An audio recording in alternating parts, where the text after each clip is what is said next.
L'éveil de la conscience intérieure. Vous m'avez demandé quelle discipline il fallait suivre pour convertir la recherche mentale en une expérience spirituelle vivante. La première nécessité est de pratiquer la concentration de votre conscience au-dedans de vous. Le mental humain ordinaire a, en surface, une activité qui voile le vrai moi.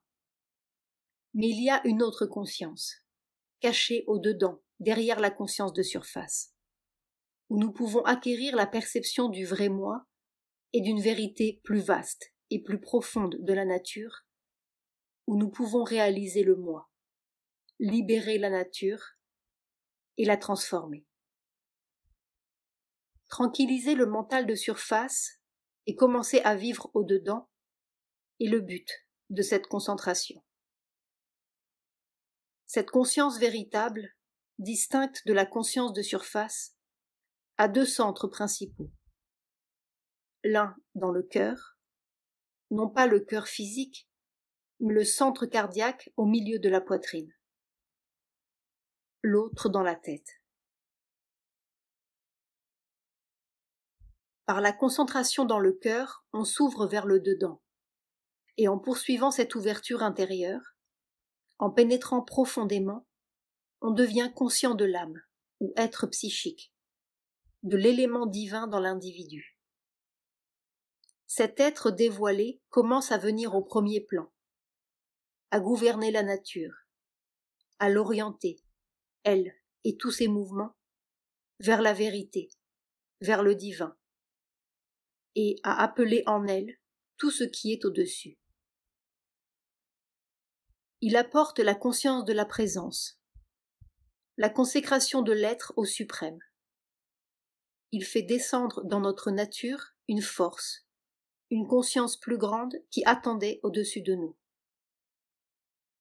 La concentration dans le centre du cœur, accompagnée de l'offrande de soi au divin et de l'aspiration à cette ouverture intérieure et à la présence dans le cœur, est le premier mode de concentration. Et si on peut le pratiquer, c'est un début naturel. Car son résultat, une fois acquis, rend le chemin spirituel beaucoup plus aisé et sûr que si l'on commence d'une autre manière. Cette autre manière consiste à se concentrer dans la tête, dans le centre mental. Si elle apporte le silence dans le mental de surface, elle ouvre au-dedans un mental intérieur plus vaste et plus profond, qui est davantage capable de recevoir l'expérience et la connaissance spirituelle. Mais une fois que l'on est concentré à cet endroit, il faut ouvrir la conscience mentale silencieusement vers le haut, à tout ce qui est au-dessus du mental. Après un certain temps, on sent la conscience s'élever au-dessus. Elle monte enfin au-delà du couvercle qu'il a si longtemps tenu enfermé dans le corps et trouve au-dessus de la tête un centre où elle se libère dans l'infini. Là, elle commence à entrer en contact avec le moi universel, la paix, la lumière, le pouvoir, la connaissance, la béatitude du divin, à y pénétrer, à devenir tout cela et à en sentir la descente dans la nature. Se concentrer dans la tête en aspirant à la tranquillité du mental et à la réalisation du moi et du divin au-dessus est le deuxième mode de concentration. Il est important cependant de se souvenir que la concentration de la conscience dans la tête n'est qu'une préparation à l'ascension de cette conscience vers le centre qui se trouve au-dessus. Autrement, on peut rester enfermé dans son propre mental et ses expériences, ou, au mieux, atteindre seulement un reflet de la vérité qui est au-dessus, au lieu de monter dans la transcendance spirituelle pour y vivre. Pour certains, la concentration mentale est plus facile. Pour d'autres, c'est la concentration dans le centre du cœur. Certains sont capables de faire les deux alternativement, mais il est préférable, si l'on en est capable, de commencer par le centre du cœur. L'autre aspect de la discipline concerne les activités de la nature, du mental, du moi de vie ou vital, de l'être physique. Ici, le principe consiste à harmoniser la nature à la réalisation intérieure, afin de ne pas être divisé en deux parties discordantes. Plusieurs disciplines ou méthodes sont possibles. Dans l'une, on offre toutes les activités au divin. On appelle le guide intérieur et on demande que la nature soit prise en charge par un pouvoir supérieur. Si l'on est ouvert à l'âme au-dedans, si l'être psychique vient au premier plan, alors il n'y a pas grande difficulté.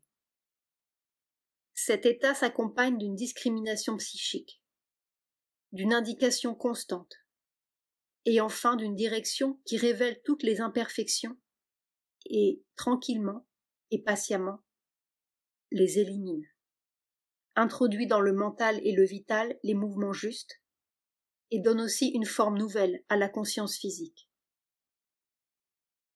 Une autre méthode consiste à faire un pas en arrière en se détachant des mouvements de l'être mental, vital et physique, à ne considérer leurs activités que comme une formation habituelle de la nature générale dans l'individu, formation qui nous est imposée par les fonctionnements du passé et qui ne fait nullement partie de notre être vrai.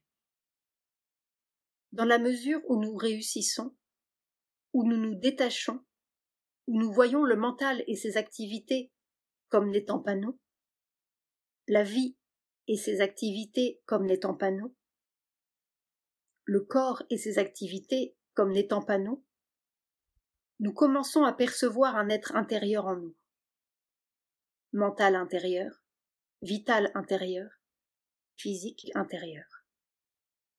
Silencieux, calme, non lié, non attaché, qui reflète le vrai moi au-dessus et peut être son représentant direct.